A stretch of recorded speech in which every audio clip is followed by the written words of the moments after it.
Boa tarde, Mia Couto. Seja bem-vindo aqui ao estande da Secretaria de Educação do Canal E. É um prazer recebê-lo e para a gente conversar um pouquinho sobre, não sobre você, um pouco sobre sua obra, um pouco sobre Moçambique, um pouco sobre o Brasil. Né? Moçambique, que é sua terra, da qual você tem muito orgulho em tudo que você faz, né? Teve sua independência em 1975. Você é filho de portugueses. Em 75 nós tínhamos ali cerca de 300 mil portugueses vivendo em Moçambique. Dizem na história que 250 mil saíram logo na semana seguinte à independência. Sua família fez uma opção política, uma opção de força e de coragem de permanecer em Moçambique após a independência. Você devia ter, sei lá, vou revelar a sua idade, mas você teria tinha na casa de 19, 20 anos. Isso deve ter tido uma influência muito forte na sua formação e na sua personalidade. Fala um pouco disso pra gente. Sim, a minha família já foi para Moçambique como quase exílio político, como um exílio político. Portanto, a marca de uma opção política estava, antes de eu nascer, já estava lá. E foi muito claro para principalmente o meu pai, que queria mesmo aderir à Frente de Libertação, que os seus filhos pertenciam àquele lugar. Era uma espécie de uma entrega generosa. Ele sabia que nós íamos fazer essa escolha. Mais do que nós, a vida escolheu por nós. Então nem sequer se colocou essa necessidade como uma escolha. Foi tão natural, foi uma coisa tão correta assim, que nem sequer representou uma grande coragem, porque nós não víamos nessa opção de sair qualquer coisa que fosse viável para nós. Portugal salazarista, Portugal ainda nessa altura já não, portanto, quando Moçambique fica independente, Portugal já tinha feito o golpe de Estado, a Revolução de Abril tinha acontecido, então não havia essa dicotomia de sair de um lado para um outro tipo de regime. Mas todos nós ficamos envolvidos desde muito cedo. Nessa altura, na independência, eu já era membro da Frente de Libertação, portanto não se colocou como uma opção. Um outro gancho, você já como militante político, militante da Frelimo, né? Da Frente de Libertação de Moçambique, isso acaba acumulando a sua vida. Sim. Como é que isso influencia na sua obra? A militância na Frente de Libertação, no período anterior, né? No período pós-independência, isso deve ter uma influência na sua obra. Enorme, sim. Muito grande. Nós vivíamos esse momento, nós que éramos mais jovens, como uma espécie de um momento épico, a realização de um sonho que nós tínhamos, que era provavelmente um sonho adolescente naquela altura. Pensávamos que o mundo era fácil de mudar. Havia uma visão um pouco simplista da complexidade do mundo, né?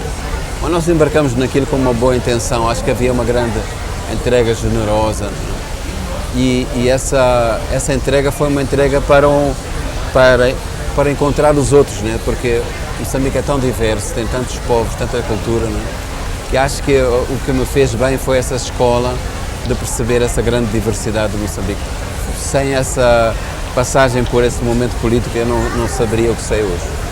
Sim, isso é muito bom. Agora, nessa questão, nós aqui de Brasília, da Secretaria de Educação e desse governo, a gente tem um mote que é transformar a nossa capital na capital do livro e da leitura.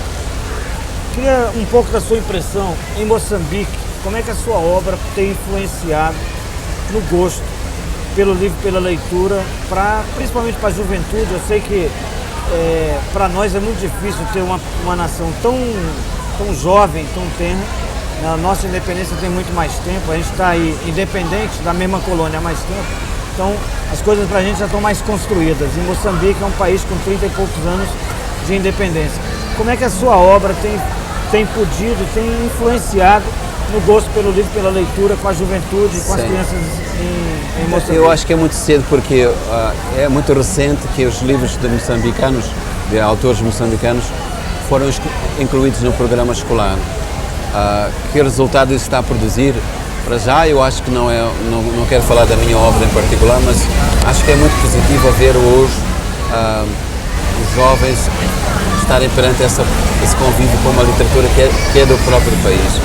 Há países africanos, e eu estive agora numa conferência de literatura africana, há países anglófonos e francófonos que continuam estudando em primeiro lugar os clássicos da antiga colónia, não é o nosso caso.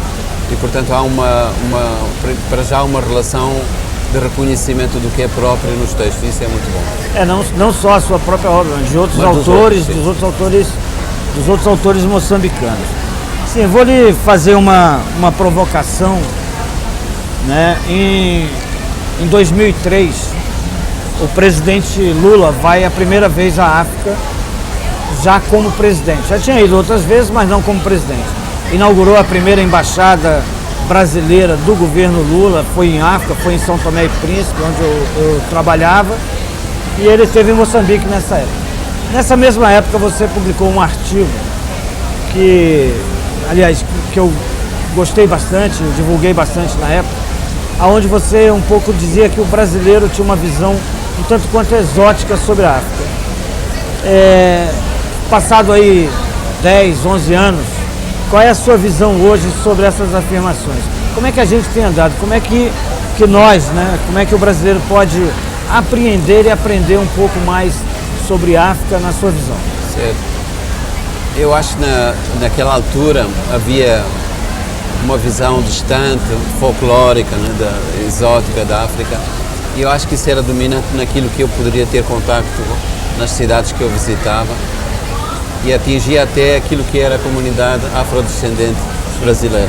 Mesmo essa tinha uma visão muito mistificada do que é a África, como se fosse a África uma coisa única, como se a África fosse um lugar de redenção, de harmonia absoluta. Então, eu acho que mudou muito e deve-se muito ao empenho político do governo de Lula, que criou essa obrigação do conhecimento da história e da cultura da África, ou das culturas da África. E hoje é notória uma diferença. Claro que eu acho que ainda há muito para fazer. O Brasil, ao redescobrir essa África mais verdadeira, mais dinâmica, também se redescobre a si mesmo, porque havia uma proclamação que me parecia também ela própria muito idealizada, da raiz africana, tal matriz africana da sociedade brasileira, que tem que ser questionada e atualizada. Sim. Olha só, uma das coisas mais fantásticas que eu já li foi um texto sobre o medo, né? Sobre essa quase necessidade humana ou da dominação sobre os humanos de se fabricar os medos, né? E é um dos textos mais interessantes, uma crônica sua muito importante que li com muito gosto. E você, numa dessas falas sobre o medo, você disse que o medo foi um dos seus primeiros mestres. Fala um pouco sobre isso pra gente. Eu acho que o medo é sempre uma espécie de ensinador desde o primeiro momento da infância. Se você olhar, grande parte das histórias que se contam às crianças são histórias de medo e terror, da ameaça de qualquer fantasma, não é? Qualquer monstro, não é? E isso funciona como como uma via para inculcar comportamentos, valores, e acho que portanto o medo é desde o princípio da nossa existência como espécie uma espécie de educador. Funciona depois como qualquer coisa que nos paralisa, não é? E é preciso vencer esse mestre, não é? De maneira que nós possamos ser donos de nós próprios. Bem. Bom, Mia, o hino moçambicano, o título é Pátria Amada. Pátria Amada. Pátria Amada. Que é uma expressão muito forte no hino brasileiro. Também. Sim. Muito forte, Pátria Amada. E eu sei que ele foi revisitado por uma série de poetas, escritores moçambicanos, e você participou desse processo, porque o hino no processo de independência ele foi né? Muito, exaltou muito a frente, a Frelimo. Depois ele é, vamos dizer, reconcertado para tentar te imitar na construção das novas palavras. Sim. Com vocês, né? Você é uma das pessoas que ajuda nisso, né? E qual foi a sua contribuição nesse refazer do hino moçambicano? Que aliás é um hino muito bonito. Obrigado. Em 1982, por aí, Samora Machel pensou que esse primeiro hino nacional tinha que ser reconcertado, né? Que era um hino de exaltação a um partido, portanto, num país múltiplo, etc., não fazia sentido isso. E aconteceu que ele chamou, ele era um guerrilheiro, tinha uma visão muito militar do mundo. Ele convocou 6 músicos, 6 poetas, fechou-os numa casa e disseram agora tem 2 semanas para produzir várias propostas de hinos. E fizemos. Só que isso não foi nunca aprovado e passaram-se anos, Samora morreu, a guerra civil terminou e foi criada a primeira democracia multipartidária. O Parlamento, quando se reuniu, reconheceu essa necessidade. Estou a fazer a história breve. Houve um concurso público, várias propostas, todas eram más, e alguém se lembrou que havia esse material já feito. Fomos revisitar. Naquele momento, a Assembleia da República chamou-me e foi preciso, no próprio momento, para que fosse aprovado, fazer ali algumas emendas, não é? Eu fiz à pressa, onde havia o sangue proletário, eu pus o sangue de junho, que era o mês da independência. Enfim, eu lembro-me que foi assim, sobre o joelho, que eu refiz algumas partes do hino. E o que é curioso é que esse grupo de gente que trabalhou nessa casa trabalhou no tempo da guerra e era um tempo de grande escassez, tudo faltava. E nós, de repente, sendo artistas postos numa casa com grande luxo, com bebidas e comida, etc. Bom, ali acho que a maior parte do tempo havia gente bebendo, nós trabalhávamos só uma parte do dia, mas trabalhamos bem e acho que tenho um grande orgulho de ter participado desse processo. Olha, parabéns, porque é um hino belíssimo. E aí eu queria encerrar com uma, vamos dizer assim, para você se dirigir às nossas escolas públicas, né, e convidá-los a conhecer a literatura africana, principalmente em língua portuguesa. Você faça então um convite às nossas escolas para isso. Bom, eu acho que o convite é que se esteja disponível para escutar as vozes que vêm do outro lado, para perceber que essas vozes não estão vindo do outro lado, estão vindo também do interior do Brasil. E essa comunhão só pode ser conquistada se partilharmos as mesmas histórias. É isso. Muito bem, muito obrigado, Miriam. Obrigado. Bom regresso a Moçambique, Muito um grande abraço pelo convite. de Brasília e dos brasileiros. Obrigadíssimo. Um abraço.